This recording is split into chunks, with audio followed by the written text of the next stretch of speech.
Joshua chapter 10.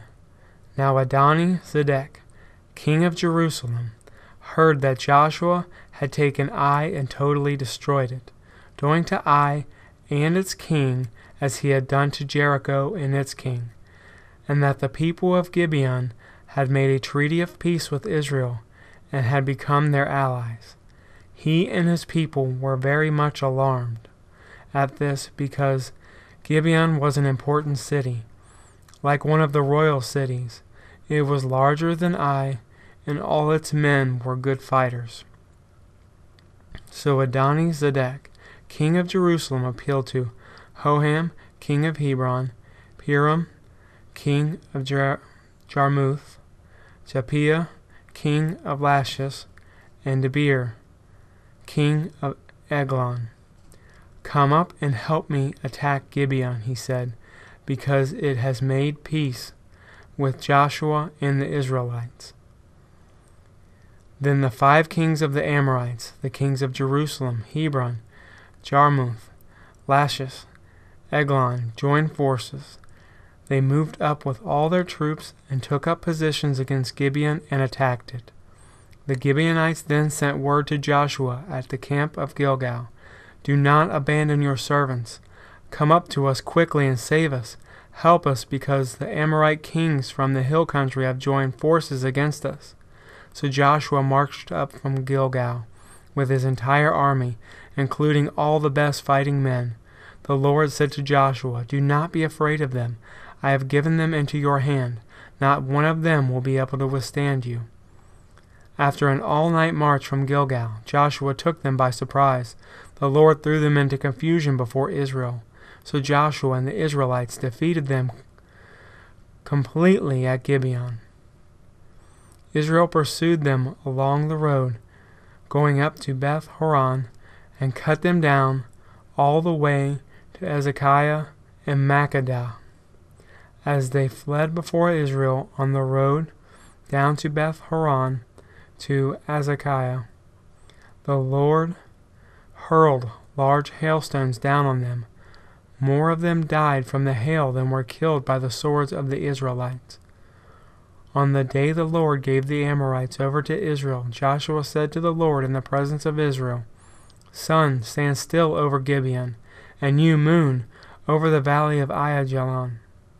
So the sun stood still, and the moon stopped, till the nation avenged itself on its enemies, as it is written in the book of Jashar. The sun stopped in the middle of the sky and delayed going down about a full day. There has never been a day like it before or since, a day when the Lord listened to a human being. Surely the Lord was fighting for Israel. Then Joshua returned with all Israel to the camp at Gilgal.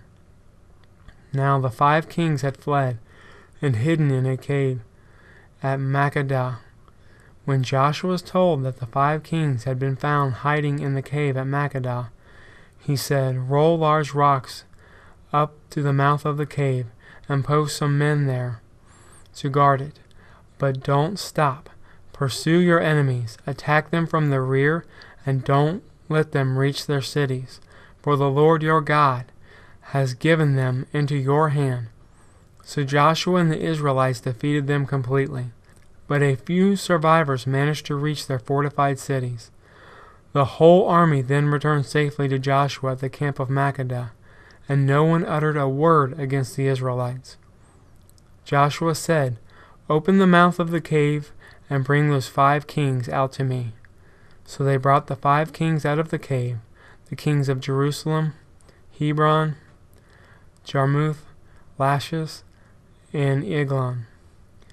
When they had brought these kings to Joshua, he summoned all the men of Israel and said to the army commanders who had come with him, "Come here and put your feet on the necks of these kings."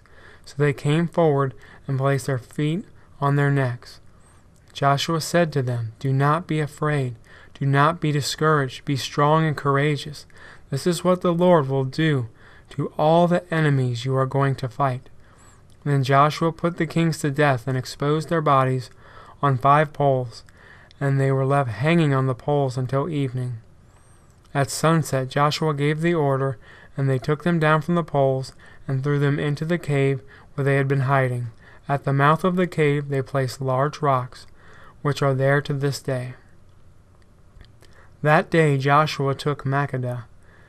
He put the city and its king to the sword and totally destroyed everyone in it. He left no survivors. And he did to the king of Makkedah as he had done to the king of Jericho. Then Joshua and all of Israel with him moved on from Makkedah to Libnah and attacked it. The Lord also gave that city and its king into Israel's hand. The city and everyone in it Joshua put to the sword. He left no survivors there. And he did to its king as he had done to the king of Jericho. Then Joshua and all Israel with him moved from Lachish to Eglon.